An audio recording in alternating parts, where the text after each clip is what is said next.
Assalamualaikum warahmatullahi wabarakatuh. Salah satu ciri agama Islam itu adalah syumuliyah. Dia adalah syamil, menyeluruh, universal, wa mutakamil, dan saling menyempurnakan antara satu sisi dengan sisi yang lainnya. Ada 3 aspek syumuliyatu al-Islam. Yang pertama adalah syumuliyatu az-zaman. Islam mencakupi seluruh waktu, mulai zaman Nabi Adam alaihissalam sampailah Nabi kita Muhammad sallallahu alaihi wasallam dan sampai akhir zaman. Bukankah para nabi yang diutus oleh Allah Subhanahu wa taala mulai zaman Nabi Adam alaihissalam sampai zaman Nabi yang terakhir, Nabi kita Muhammad sallallahu alaihi wasallam, seluruh ajaran yang dibawa oleh para nabi itu mengajak untuk mentauhidkan Allah Subhanahu wa taala. Okelah, zaman Nabi Adam tidak ada orang yang berbuat syirik kepada Allah Subhanahu wa taala. Yang ada hanyalah orang yang berbuat maksiat, seperti Qabil yang membunuh saudaranya Habil. Kekufuran itu mulai terjadi pada zaman Nabi Nuh alaihissalam. Dan ketika Allah Subhanahu wa taala mengutus Nabi Nuh alaihissalam kepada kaumnya, Allah perintahkan kepada Nabi Nuh untuk mengajak kaumnya beribadah kepada Allah Subhanahu wa taala. Mengajak kaumnya hanya untuk menyembah Allah Subhanahu wa taala. Allah mengkisahkan di dalam Al-Qur'an, Nuh berkata kepada kaumnya, "Ya qaumi, u'budullah ma lakum min ilahin ghairuh." Wahai kaumku, sembahlah Allah. Kamu tidak punya Tuhan yang berhak untuk disembah selain Allah Subhanahu wa taala. Hal yang sama juga terjadi ketika Allah mengutus Nabi Hud alaihissalam. Nabi Hud juga berkata kepada kaumnya, "Ya qaumi, u'budullaha ma lakum min ilahin ghairuh." Wahai kaumku, sembahlah Allah. Kamu tidak punya Tuhan yang berhak untuk disembah selain Allah Subhanahu wa taala. Dan juga Nabi Saleh alaihissalam juga mengajak kaumnya untuk menyembah Allah Subhanahu wa taala. Nabi Saleh berkata kepada kaumnya, "Ya qaumi, u'budullaha ma lakum min ilahin ghairuh." Wahai kaumku, sembahlah Allah. Kamu tidak punya Tuhan yang berhak untuk disembah selain Allah Subhanahu wa taala. Dan juga Nabi Syuaib juga memerintahkan kaumnya untuk menyembah Allah Subhanahu wa taala. Nabi Syuaib berkata, "Ya qaumi, u'budullaha ma lakum min ilahin ghairuh." Wahai kaumku, sembahlah Allah Subhanahu wa taala. Kamu tidak punya Tuhan yang berhak untuk disembah selain Allah Subhanahu wa taala. Juga Nabi Isa alaihissalam mengajak kaumnya untuk menyembah Allah Subhanahu wa taala. Nabi Musa alaihissalam mengajak kaumnya untuk menyembah Allah Subhanahu wa taala. Nabi Isa ketika turun nanti sebagai salah satu tanda besar datangnya hari kiamat, ketika turun di Menara Putih di Syria, dia turun bukan untuk membawa agama baru, akan tetapi untuk meneruskan risalah Rasulullah Sallallahu Alaihi Wasallam. Karena itu dia ketika ditawarkan untuk jadi imam, dia tidak mau. Saya ini adalah makmum. Hal yang sama juga terjadi pada Nabi Musa alaihissalam ketika Umar bin Khattab waktu itu membuka kitab Taurat, membaca kitab Taurat. Rasulullah marah dan berkata kepada Umar, "Ya Umar, lau Musa hayyan, sekiranya Musa alaihissalam hidup sekarang ini, tidaklah dia kecuali akan mencari saya dan akan beriman kepada saya." Karena itu saudara-saudara sekalian, kita mendapatkan satu kesimpulan, tidak ada rasul yang dikirim oleh Allah Subhanahu wa taala, yang diutus oleh Allah Subhanahu wa taala, kecuali mengajak kaumnya untuk menyembah Allah Subhanahu wa taala. Wa laqad ba'atsna fi kulli ummatin rasulan an i'budullaha wajtanibut taghut. Sungguh kami telah mengutus kepada setiap umat seorang rasul untuk menyembah Allah Subhanahu wa taala, untuk mengabdikan dirinya hanya kepada Allah Subhanahu wa taala dan menjauhi taghut dan kufur kepada taghut. Apa itu taghut? Taghut adalah sesuatu yang disembah selain Allah Subhanahu wa taala. Bahkan saudara-saudara sekalian, ketika kita buka Al-Qur'an, perintah yang pertama sekali yang Allah perintahkan kepada seluruh umat manusia adalah untuk menyembah Allah Subhanahu wa taala, untuk mengabdikan dirinya kepada Allah Subhanahu wa taala. Surah Al-Baqarah ayat 21. A'udzubillahi minasyaitonir rajim. Ya ayyuhan nasu ubudu rabbakumul ladzi khalaqakum walladzina min qablikum la'allakum tattaqun. Wahai manusia, sembahlah Allah. Wahai manusia, abdikan dirimu kepada Allah Subhanahu wa taala yang telah menciptakan kamu dan juga telah menciptakan orang-orang sebelum kamu agar kamu menjadi orang-orang yang bertakwa.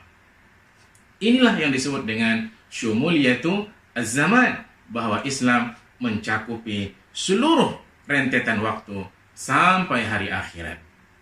Yang kedua adalah syumuliyatu al-makan. Ketika Allah Subhanahu wa taala ingin menciptakan manusia pertama di atas muka bumi ini, Allah Subhanahu wa taala mengatakan, wa idz qala rabbuka lil malaikati inni ja'ilun fil ardi khalifah. Ingatlah ketika Allah berkata kepada malaikat, inni ja'ilun fil ardi khalifah, saya akan menciptakan manusia di atas muka bumi ini.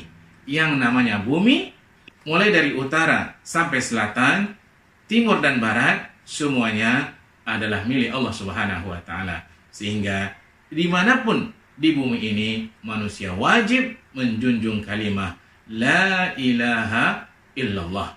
Tidak ada Tuhan yang berhak untuk mereka sembah kecuali Allah Subhanahu wa ta'ala.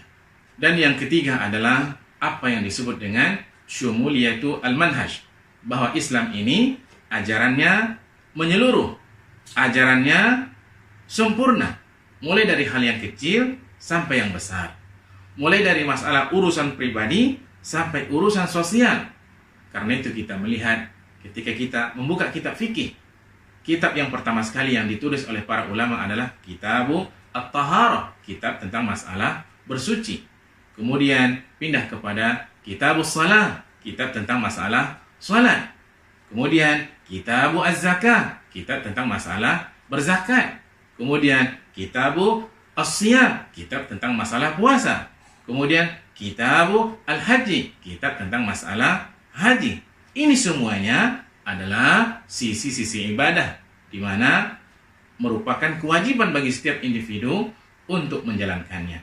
Setelah selesai yang namanya Kitabu Al-Ibadat, maka para ulama kemudian mulai membicarakan hubungan antara manusia dengan manusia. Paling tidak antara seorang suami dengan istri, antara orang tua dengan anak. Dan itu dibahas di dalam sebuah kitab yang disebut dengan Kitabu An-Nikah, kitab tentang masalah pernikahan dengan seluruh permasalahan yang ada di dalamnya.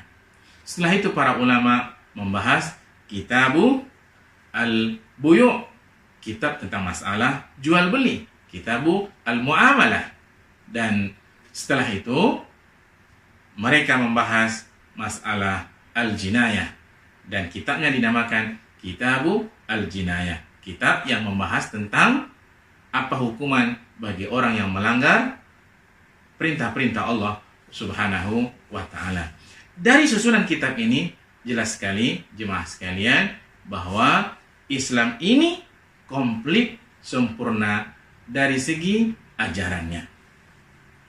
Berikutnya Rasulullah Shallallahu Alaihi Wasallam pernah mengatakan, Bunyal Islamu ala khamsin, bahwa Islam itu dibangun dengan 5 perkara.